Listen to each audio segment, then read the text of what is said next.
this time. I think I might be losing my edge. Used to be able to keep 4 or 5 on board at least. Am I actually mellowing with age? It's the corpse rod. Yeah, it's the corpse rod. Yeah, I'm mellowing like cheese. Like milk? Yeah. Well,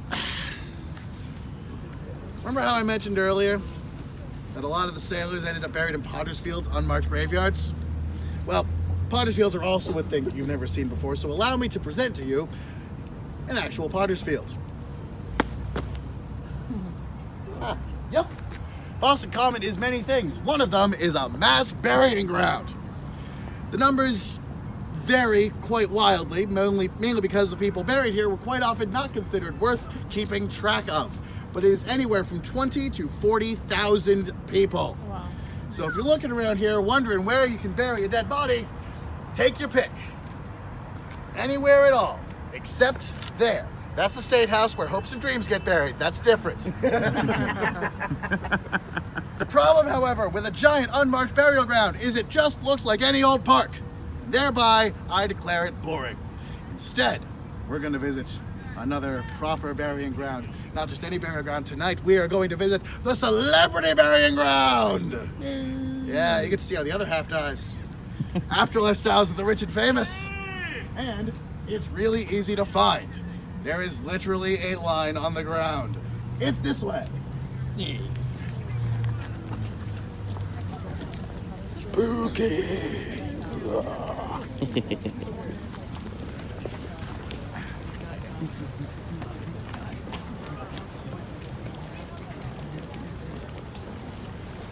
Walking down the spooky lane. We're on this tour. Here in the spooky lane. I thought there was a moose Morning. bell. It's elk mating call. Ladies and gentlemen, the world's longest sobriety test. This way. No, I would not do it. 2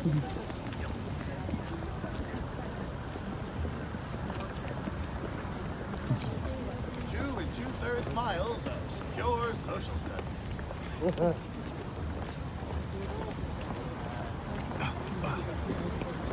Down the spooky lane. Spooky, spooky. And here's more spooky stories. Trying to keep this camera steady. Bit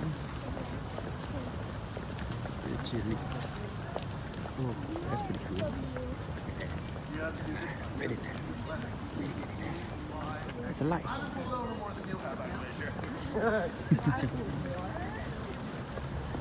Spooky cop lights. Oh my god. There it is. Oh man. Beautiful. Beautiful.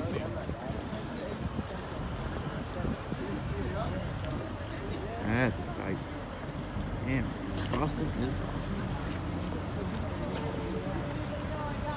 Wonder what we're gonna find out now. Time will tell. Time will tell. Boom!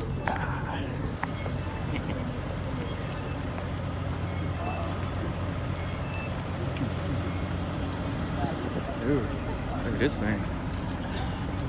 It's pretty crazy. Oh my gosh, spooky 18-wheeler. The transit police. Oh wait, that was the pastor. Okay, maybe the truck lines are there. I was about to say, like, that would probably be the best trucking job I've seen today. Yeah. All these spooky cars everywhere. With ghosts driving them. Listen to the mamba. God. Spooky music. Oh my god. So many spooky cars everywhere. The spirit of salsa has taken me over. Bailamos. I know this isn't a dance move, but as a dead person, legally the only dance I can do is the burning.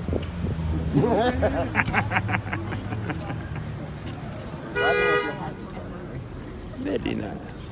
No, that's the park anywhere, bud. Yeah. You can literally park 3 lanes across on the highway. Put the blinky light on, you can go wherever you want.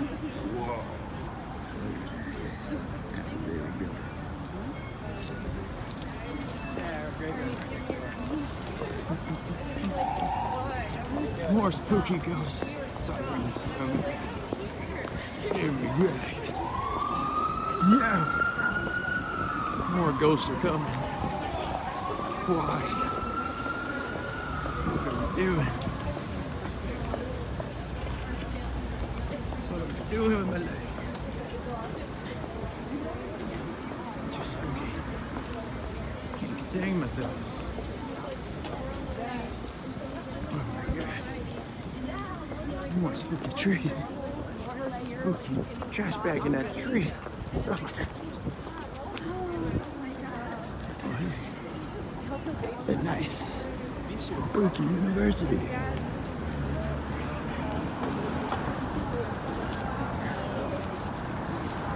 I was told there would not be exercise here. Well, apparently I can. Spooky drunk people. Oh my god.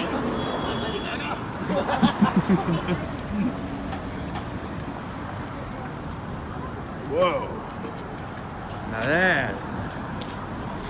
that's a sight.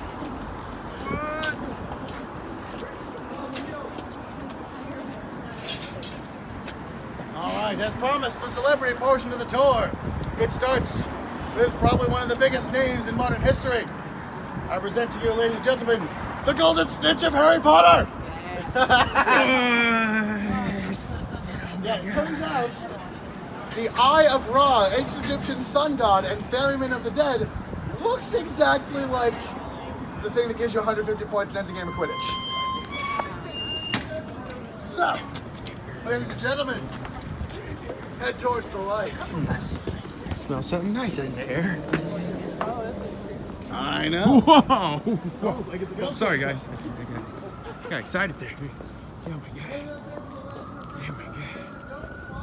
Oh my gosh. Dead bodies everywhere. Dead bodies everywhere. Why? Why have we come to this place? I don't know. So scared. So cold. My feet feel dead. Dead as these people. Don't mean to step on the dead people. Says Franklin. Very cool statue. Much spooks.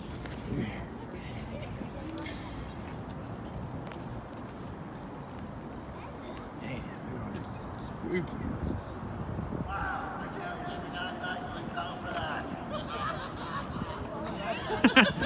No! Why? There he goes. Bye. Would you people get out that rocket? Nice. What the hell are you doing here? Don't you know it's after hours? Oh, wait a second. Oh, I get it. Okay. Try to break your hearts right now. No Pokemon here. No! It's worse, isn't it? You guys are tourists, aren't you? Another group of tourists dumb enough to get themselves locked in here. Come on in, get comfy, get cozy. You're in for the night. And it's gonna be a long one. Oh, no, Jack, by the way. As long as you're here, might as well show you around a little bit, right? Yeah. Okay. Yes. Check it out. Check it out. Look who we have here. Franklin. Benjamin Franklin is not buried here. Sorry. But his parents are. Josiah and a boyfriend. And they got 16 children. Every single one of them was trouble, including Ben. So Ben, he was born on a Sunday back then. They thought if you were born on a Sunday, that meant you were conceived on a Sunday. Sunday, the day of rest and prayer, calm reflection upon the Lord, not a day for, wow. No, sir. Until they hid little Ben away, they had him house on Monday to save the family some shame. But believe it or not, Ben was a lucky one. A lot of children back then did not even survive childbirth. Unfortunately, I got to point out something very sad. See that over there? That is the tomb of the innocents. Over for 500. Still bored. I've got time to. It's a real bummer, so let's move on. Go down this one.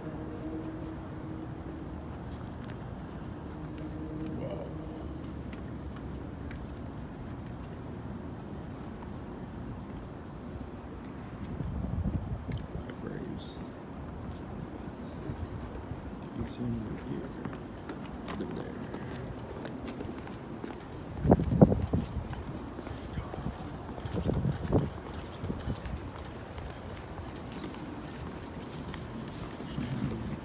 You scared, Jackie? You scared? Yeah, scared me.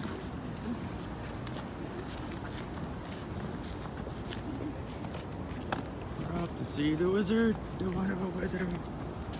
Gold. Oh, nice. Oh, whoa. Gather in, folks, gather on in.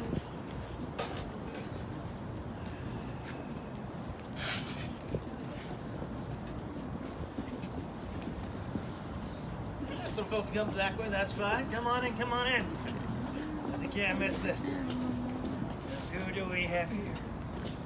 Yes, this grand erection is the tomb of one John Hancock. You think he was trying to make up for something? Yeah, he was. One life. He had a very, very short temper. John is here now, but he was not. Now, he used to be buried back down there. To make room for the Park Street Church, they had to move him. Of course, no one knew exactly how deep he was. So when they were digging up, they were digging.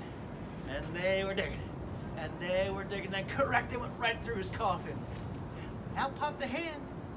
Possibly the same hand that signed the Declaration of Independence. Of course, the right thing to do, the moral thing to do, correct thing to do, would be take that hand, put it right back where it was, let the man rest in peace, not in pieces. But where's the fun in that? Now, they kept the hand. To this day, we have no idea where it is. So, if you're in town for the next couple of days, you might want to check out some secondhand stores. Wow. Yeah, don't worry, they get worse. Ding ding. Gotta go around the corner.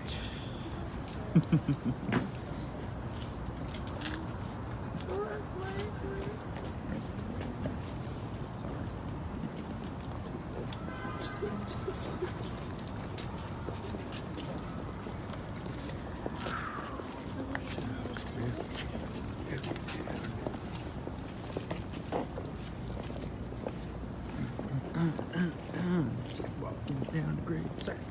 Oh, yeah, Chris. Walking down the graveside. No, that is not my name.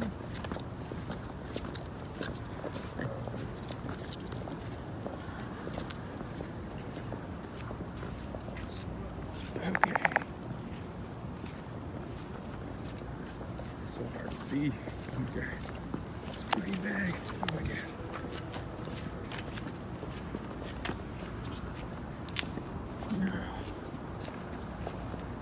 So dark. So very dark. The fans are falling down. We had one end. Oh my god. Oh my god. We can all fit in a semicircle here. Gather in, folks, gather on in. Break out your cameras because we have come to the celebrity portion of the tour. Because this right here is the monument to the late, the great Paul Revere! Oh, incidentally, here's where Paul's actually buried. Yeah, well, he was a modest man in life. Didn't need a big thing like this. They put this in after the poem made him famous. Yeah. Now, Paul Revere, in life, what did he do? What was his profession? Somebody tell me. Silversmith, sure, that's what he's best known for. The truth be told, he had a lot of professions, kept himself very busy.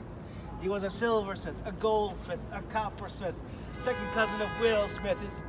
Sorry, I got carried away there. He was a bell maker, a bell ringer, a rider, kept himself very busy.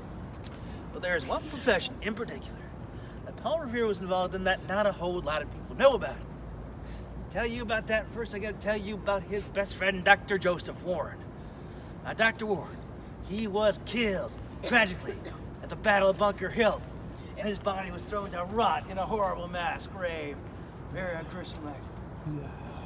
Paul Revere found out about that. He was furious. He went to find his friend, dig him up, give him a proper Christian burial, but here's the rub. And he found one particular body in a mass grave. Yeah, only one way, trial and error.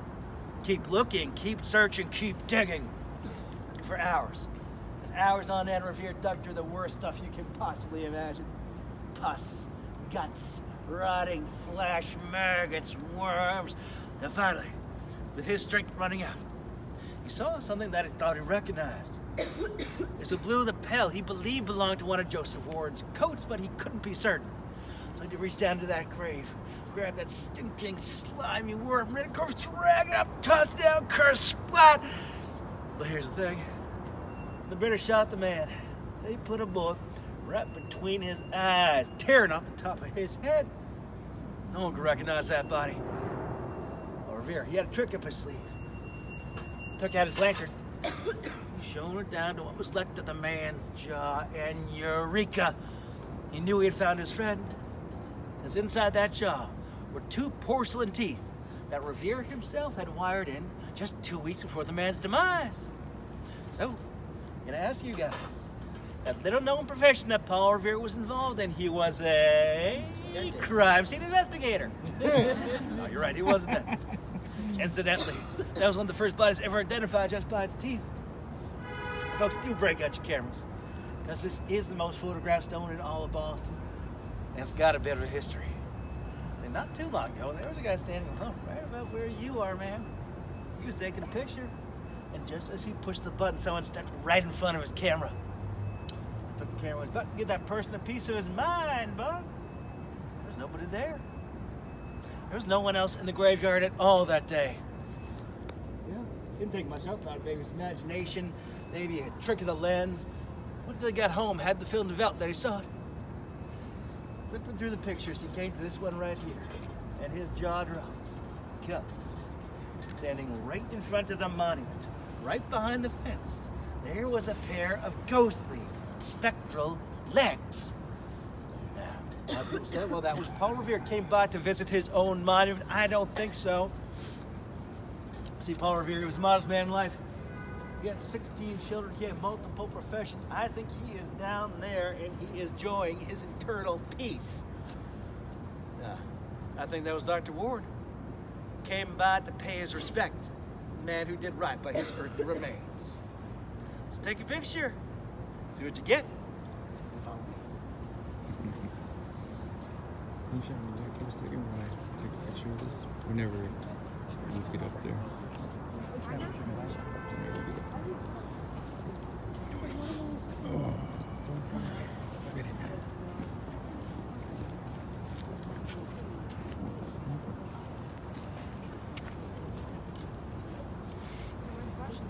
Take a picture. Oh, well. Spooky. More spooky town. So scary. So scary. Okay. What are you doing over there? What are you doing?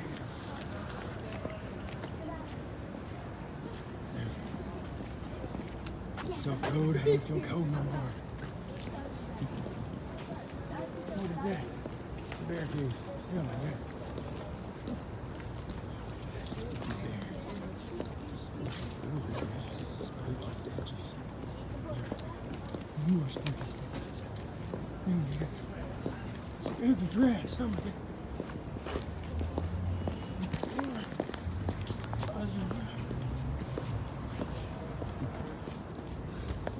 Gather in, folks, gather on it. Now, someone had a question about the pennies on the gravestones. You see that a lot around here. There are a couple of reasons for that.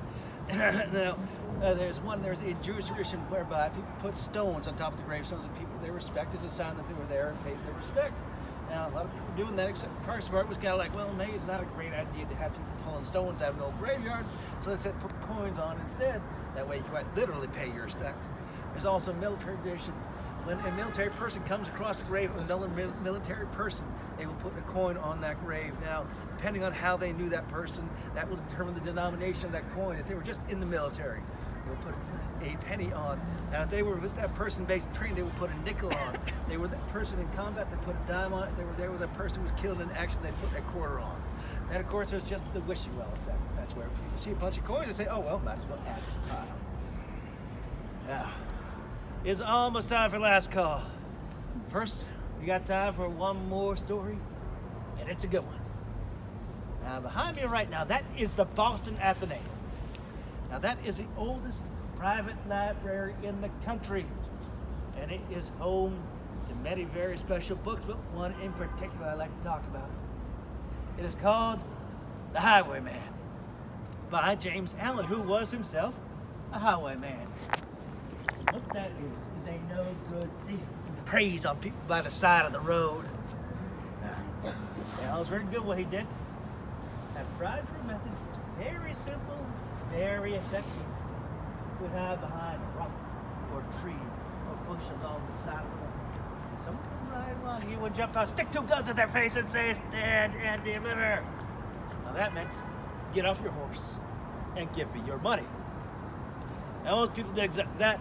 With two guns in your face, what choice did you really have? Yeah, that wasn't until one night. One night when he met his match in a man named John Fino. Now Fino, he was a family man. Did not have much money. What little he had, he wanted to keep and provide for his wife and children. Well, he did not have much money. He did have a lot of guts. Because that night when Ellen came out, shut the guns in his face and said, stand and deliver, well, Fino just kind of leaned forward and he said, or what? No one answered him. At both barrels. Bang, bang! The first bullet whizzed past Fino's face. The second one, boop, hit him right in the chest. They thought it's over. I'm a goner. I'm a dead man. That's the last mistake I'm ever gonna make. But as he looked down, he saw a miracle. No blood. No wound. The bullet had bounced right off of his suspender buckle. He was almost completely unharmed. And he did stand to deliver that night. He delivered a royal ass kicking. Now he was dragged out to prison. It's where he lived the rest of his life. It's where he wrote the book and subsequently passed away. After he passed, Fino received a strange package in the mail. He opened it up and inside was this beautiful, glossy, cream-colored leather-bound book. He opened it up, started paging through it, enjoying that new book smell. And all of a sudden he realized that there was an inscription on the cover in Latin. A language he didn't speak, had to have it translated. Want to know what it said? It said, The Highwayman by James Allen, bound in the author's own skin. Well, yeah, it was right. He gave up his mind to science, something considered very taboo back then. But in return, he wanted a great big swath of skin cut off his back, stretched, tan, bound in a book which he sent to Fino as a sign of respect. The only man who ever defeated him. Still in there today. You can see it. And I warn you, it's considered a hairy read. Yeah, well, I told you that guy. Folks, why don't you come on in? Gather on it. Come on in tight. Come on, yeah. Don't be shy, because, you know, I want you to stick around with me here. But in order to stick around, the old granary kind of got to be dead, so I'm just going to go ahead and kill you one by one if you don't mind. But I promise you one thing. No matter how much this hurts, you're not going to scream.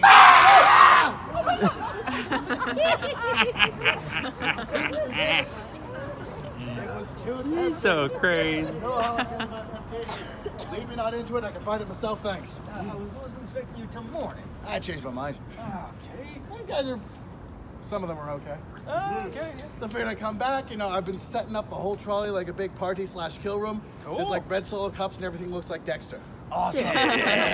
There's a lot of drop cloths. It's gonna be I'll awesome. never bring that back on. Yeah. So actually, do you want to come with us? Sure. Hey. Yeah. Why not? Yeah. Yeah. Kill him part there. Yeah. Right? He can sit on your lap. It'll be fine. All right. Yeah. Let's. I'll get up with you. Oh.